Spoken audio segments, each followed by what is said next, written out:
Coming up next on Making Moves, after 25 years of free rides, some Jacksonville seniors are being asked to chip in to ride the bus. JTA looks for federal help to add a bike share program downtown. And it's hurricane season. Are you prepared? We'll have some tips to get you ready for the next big storm. I'm Donna Deegan. Those stories and lots more right now on Making Moves.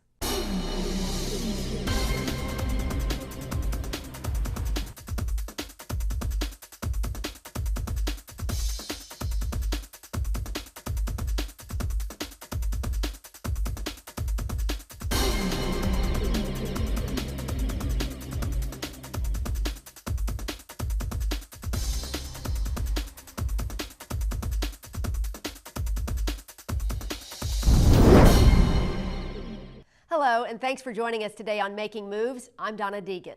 Our top story, after more than 25 years of complimentary rides on JTA, some senior citizens are now being asked to pay to ride the bus. But as Making Moves' Stacey Ellison explains, despite the proposed fare increase, seniors riding the bus in Jacksonville still have one of the cheapest rides in the state of Florida. 81-year-old Alfreda Hinkerson relies on the bus for several key appointments each month. Like many seniors, money can get a little tight, so she appreciates the fact that she rides for free. It's nice for us. Yeah, that's good. Really nice, because sometimes by the time you pay doctor medicine, you just don't have that extra money all the time, and it's really helpful. Hinkerson is one of the 1.9 million riders who benefit from JTA's current policy of free fare for riders 60 and over. Free is good. Frank Little rides the bus most every day. If I didn't have the bus, I don't know. I mean, yeah, they all stop right at the senior center there. But it's riders like Hinkerson and Little that JTA officials were thinking about when they decided to keep the free fare policy in place, but not without a couple of changes that will take effect at the beginning of the year. We are changing the age to 65. However, we are going to grandfather in all of the seniors who are currently riding for free. Here's how that will work. Anyone born before December 31st, 1954 will continue to ride the bus for free. Those born after December 31st, 1954 will have to wait until their 65th birthday for free fares. Even with this change, authorities say JTA is still leading the way in terms of serving seniors. The industry typically has a senior fare at the age of 65. In fact, most of the transit agencies have a reduced fare once a senior reaches the age of 65, but we decided to continue the free fare. In fact, here in Florida, only Miami-Dade Transit offers free rides to seniors over 65, similar to JTA's proposal. In Tallahassee, Star Metro offers a discount starting at 62 years of age, but no free fares. In Tampa and Orlando, seniors ride for a discount of half off the standard fare, but again, no free rides at any age. For those riders who are grandfathered into the free ride policy, the key is not only birth date, but also you need a star card. We need our seniors to carry their senior star card. We know that we have a lot of seniors who don't have one today, so we want to make sure that we make that option available to them before January. In Jacksonville, seniors currently make up about 16% of bus riders. That's why we knew it was important to continue to allow them to ride for free. A free ride that can keep a budget intact and keep a senior on the road to independence. For JTA Making Moves, I'm Stacey Ellison. The fare plan also allows any certified paratransit customer a complimentary ride on any of JTA's fixed route services. All passengers receiving complimentary rides on JTA will be required to show a valid star card when boarding. A local media report announced recently that all aboard Florida had filed paperwork in Duval and St. Johns County with the intention to bring high-speed rail to Jacksonville. The only problem? Wasn't true. All Aboard Florida's trains will not be high-speed rail, and the documents filed were only to clarify the company's right-of-way for railroad tracks it already owns. In an exclusive interview with Making Moves, All Aboard Florida's president and CEO, Donald Robinson, said service to Jacksonville is certainly in their long-term plans, but that it's years away. All Aboard Florida is a privately funded intercity passenger rail system that goes between Orlando and Miami, has a station in Fort Lauderdale and a station in West Palm. Well, I think it's possible because we own the right-of-way all the way through to Jacksonville, so we own the rail and the whole system is there, so both freight and passenger service can coexist on the same right-of-way. All Aboard Florida is currently working on intercity passenger rail service in South Florida right now. Chief Development Officer Mike Reininger recently unveiled the designs for its new station in Fort Lauderdale. The reality of multimodal transit integration and close proximity to key destinations are the magic characteristics that set this location up for long-term success. Before you today, you see such a practical plan that integrates with our community and provides infrastructure that we need so desperately. It provides a foundation for those businesses who are around it to grow. Trains are expected to start rolling sometime in 2016. We'll, of course, continue to follow All Aboard Florida's progress and bring you updates as the system develops. Some good news if you live in Riverside and Avondale or like to peruse the shops, restaurants, and bars those neighborhoods have to offer. JTA's Riverside Avondale Night Trolley pilot program is now permanent. The pilot has been running since January. The JTA Board of Directors gave its approval to continue running the Night Trolley on the first weekend of each month. Trolleys run every 20 minutes through the shops of Avondale and Five Points, King Street, and the Brewery District in Riverside. During the pilot program, the Night Trolley service averaged more than 1,100 trips each weekend, despite some unsavory weather conditions on several occasions. If you want to get in on the action, unlimited ride single-day passes can be purchased for just $4 at several Riverside and Avondale locations, as well as the Riverside Arts Market. One-trip rides are $1.50. And we'll have more on the Night Trolley and what impact it's having on the Riverside Avondale business community on our next show. Bike sharing is one of the hottest transportation services in the country right now, and Jacksonville could be one of the next cities to offer the service. The JTA has submitted a proposal to the U.S. Department of Transportation for a $750,000 grant to bring a bike share program to downtown Jacksonville and its surrounding neighborhoods. If approved, the grant would be matched by JTA. It's a really healthy form of active transport that gets people in shape as they get around. It's also available 24 hours a day, 7 days a week. It doesn't shut down at 2 in the morning, and you don't have to wait for it to arrive. You just walk to the station and the bike is there. I've been using it almost every day just because it's fun, because it's easy to use. You don't have to worry about locking your bike at the other end. You just find a pod and you plug it in and you walk away. The DOT's decision on the grant funding is expected later this year. Up next on Making Moves, are you prepared if a hurricane takes aim on the First Coast? We'll show you what you need to know if the next big storm starts heading our way. I'm Eugene Lindsay. How can small business owners play a key part in Florida's highway and road construction boom? I'll tell you coming up. Then later, Terry Casey introduces us to a JTA employee whose normal workday turned into a life-saving moment. We'll be right back.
weekend away, and we couldn't wait to see what Jacksonville had in store.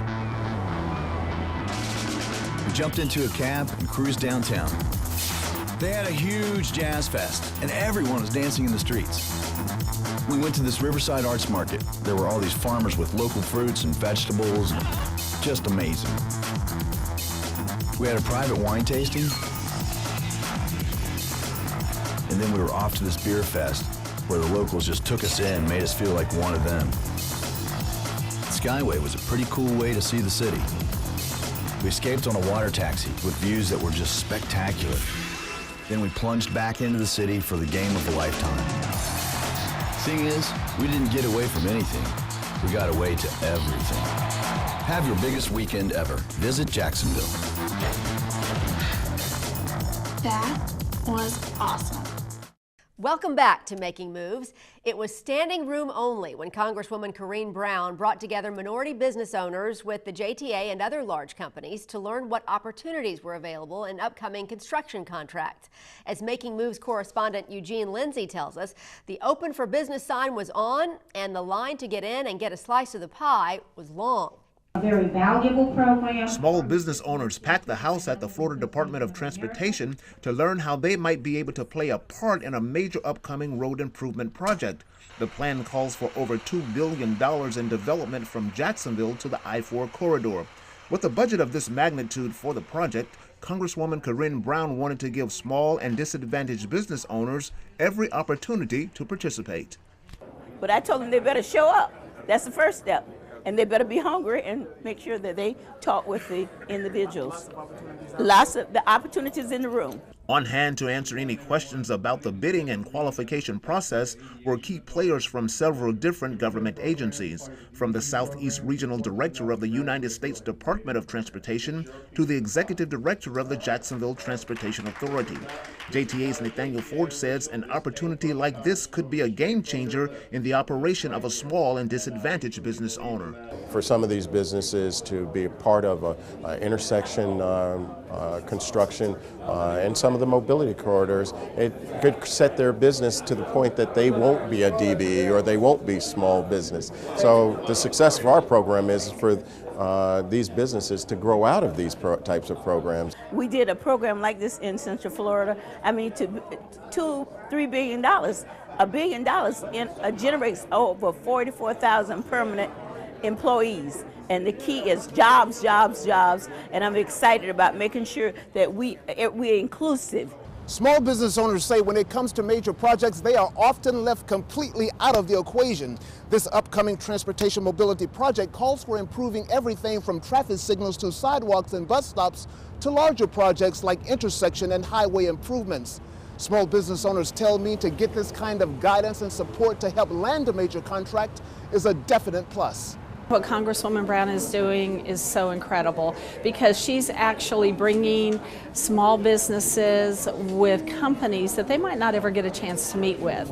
They might not know the key players. So this is so important. It opens the doors. I'm excited anytime that there's an opportunity for disadvantaged business owners to come together with the decision makers, whether or not it's an opportunity today or if it yields for something tomorrow, because it gives you the chance to get before those people who can actually make a difference.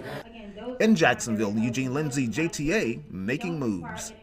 When Hurricane Arthur slammed into the East Coast early last month, it was a reminder of the danger we all face living near the coast. Forecast models at the National Weather Service are predicting 8 to 13 named storms, 3 to 6 hurricanes, with at least one being a major hurricane. So the question is, if one of those storms takes aim at the first coast, will you know what to do? Here's Making Moves' Bill Milnes to help you prepare. Hurricane season is once again upon us. The good news for Jacksonville is that we've rarely been brutalized by a major storm. The bad news, that good fortune has left many of us complacent, and that leaves us vulnerable should disaster strike. I would say it is a case of whether it's possibility or probability. And the probabilities are at some point in time a major hurricane will impact Florida or the Jacksonville area, no different than Hurricane Dora did in 1964. So at some point in time we will see the impact of a major hurricane. One thing is for certain, It is never too early to begin preparation. Everyone should have a hurricane survival kit packed and ready to go. Here's a list of what your survival kit should contain. Water for 3 to 5 days, non-perishable food, manual can opener, first aid kit, prescription and non-prescription medicines, toiletries, cell phones and battery-powered cell phone chargers, plenty of spare batteries, extra cash, diapers and other baby supplies, blankets, sleeping bags, books, magazines, and games. But preparing your survival kit is only step one to ensuring you're ready to face a potential disaster. If you plan to ride out the storm at home, then before the storm arrives, make sure you have supplies like flashlights and a battery-powered radio. Bring outside items indoors and monitor weather alerts.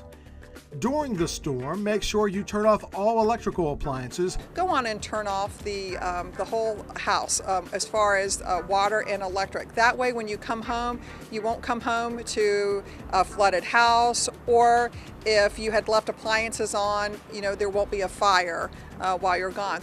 And stay in an interior room away from any windows. Once the storm passes, stay away from downed power lines. Check your home for electrical damage such as frayed wiring. If your meter is damaged, have it inspected by a professional electrician before turning your power back on. If a storm is imminent and an evacuation is ordered, heed this warning from the President. Please listen to what your state and local officials are saying. When they tell you to evacuate, you need to evacuate. Do not delay, don't pause, don't question the instructions that are being given. If an evacuation is ordered by local or state emergency management officials, the Florida Highway Patrol then jumps into action to ensure everyone gets away safely. We can one-way direction Interstate I-10, goes out towards I-75, and once that plan comes in place, which is designed by implemented by the governor himself, it'll take us the short period of time to establish that and then monitor that properly. If your plan is to ride out the storm at a local shelter, know that each local county has its own set of procedures. It is best not to wait until the storm is on the way to know where to go and what you can bring with you. If you live in Duval County and need transportation to a shelter, JTA can help. In emergency situations, all JTA bus stops are designated pickup points. JTA buses will pick you up and you will be taken to a local shelter. But Red Cross officials warn that shelter life is no picnic. You need to be prepared. People think of shelters like hotels, and they're not really hotels. What shelters are they're designed as a last resort. So when people come to a Red Cross shelter, they really want to expect just the bare minimum. The idea is it's considered a safe place for them and their family to come to. It's some place that takes them out of the elements and makes sure that they're going to have that provided safety. But it's also about basic first aid as well as those basic meals. But beyond that, that's really it. Obviously, there is no way to cover everything you need to know about what to do in these situations, but there are plenty of resources for you. Start with your county's website. It can tell you specifics about their particular requirements for shelters, evacuation routes, and procedures. In Jacksonville, Bill Milnes, JTA Making Moves. Still to come on Making Moves, Terry Casey joins us with a remarkable story of a JTA employee whose normal workday turned into a life-saving moment. That's next, so keep it right here.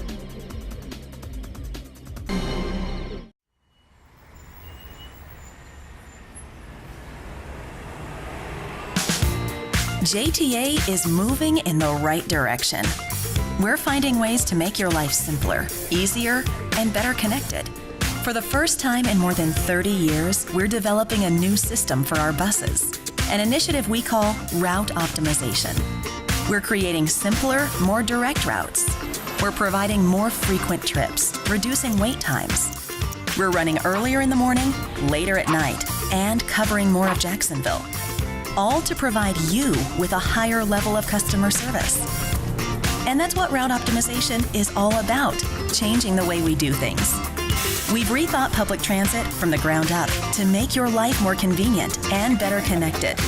It's our priority to take you where you're going, moving you quickly to and from your destinations across Greater Jacksonville. All you have to do is show up, hop on, and go. Simple, easy, efficient. We're bettering JTA's services today for a better Jacksonville tomorrow.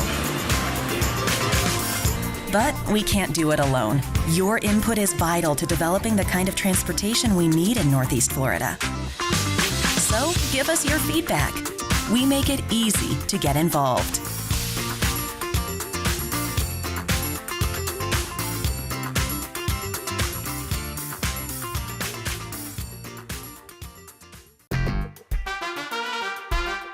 There's no better place to be than Everbank Field watching your hometown Jaguars. And there's no better way to get to the stadium than on the JTA Stadium Shuttle.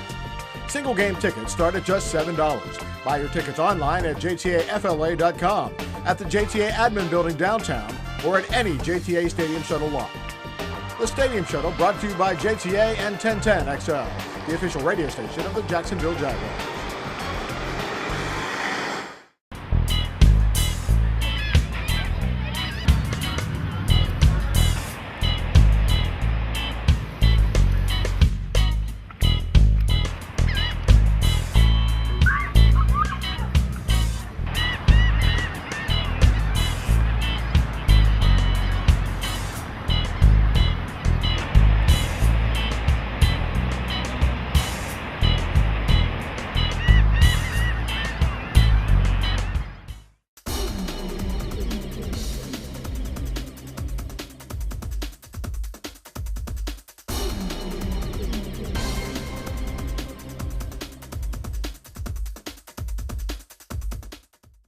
Driving a bus for 8 hours or more each day can be exhausting.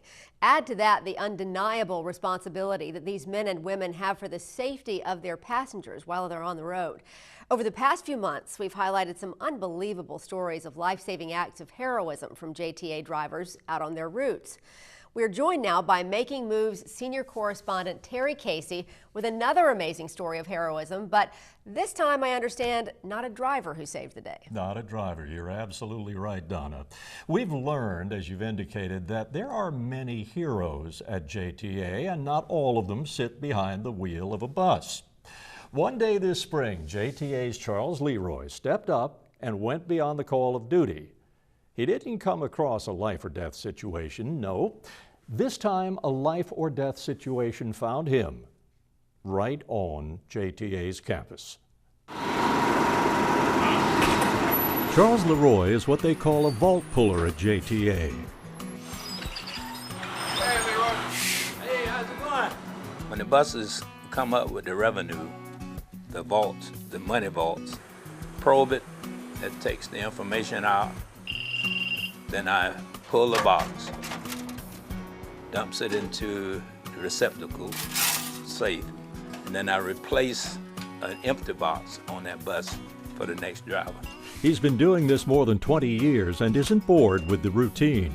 I met quite a few of the drivers, and there's none that I don't get along with. How's it going today? Oh, I'm good, Leroy. How's your day going? Good. Everything's going good. They view me as an older guy, old school. I really enjoy that. That's one of the main things that keep me coming. Charles loves helping people. Good thing, because over the years he's had some unexpected company. In fact, before they put the gates up, people would come through quite frequently, just driving through thinking they could get to 10 or they were looking to get some other place. I thought this was a through road. Since the gates behind me were put in, they've done a good job of keeping most of the wayward traffic out. But you know, there's always an exception, and that came earlier this year.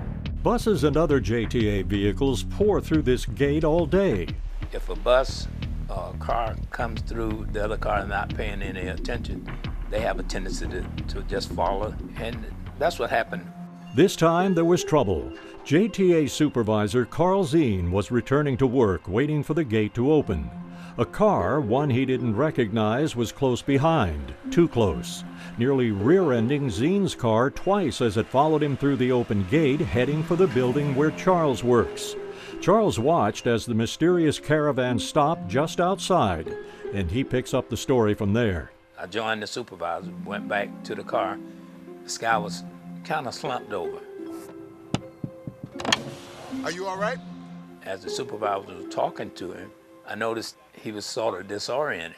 And so I said, this guy looked like he might be a diabetic. Are you diabetic? He said yes. Would you like some candy or something? Turned out Carl Zine had a stash of candy in his car. So we got him some candy. Now we got to try to detain him. We can't let him get back on the road. Maybe we need to call rescue and let them check him out. What do you think? Yeah. Carl got on the two-way. We have someone that's disoriented. They look like they might be having a diabetic episode. So you'll be all right. We got rescue coming on. They'll be on the way. You should be fine. Just relax. Yeah, everything's gonna be okay. So don't worry about nothing.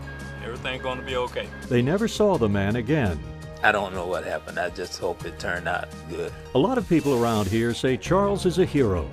No, I don't consider myself a hero. It's just something that's natural that you really want to help people. So the greatest benefit of this job, in addition, of course, to earning a living, is what? Helping people. Thank you. All right. Charles Leroy's life-saving deed did not go unnoticed. As a matter of fact, he was honored by the JTA with its Admin Employee of the Quarter Award. And Donna, it's always nice to end on a story like that. I totally agree. What a great story. And like you said, a lot of heroes at JTA. Terry Casey, thank you so much. And folks, thank you for joining us. That wraps up this edition of Making Moves. Thanks for taking the time to be with us today. And remember, you can catch complete episodes of Making Moves online at jtafla.com and on our YouTube channel, JTA 904. You can also find exclusive web-only content on our Facebook page. So be sure to check that out at facebook.com/JTA Making Moves. For the entire Making Moves team, I'm Donna Deegan. We'll see you next time. We're Making Moves.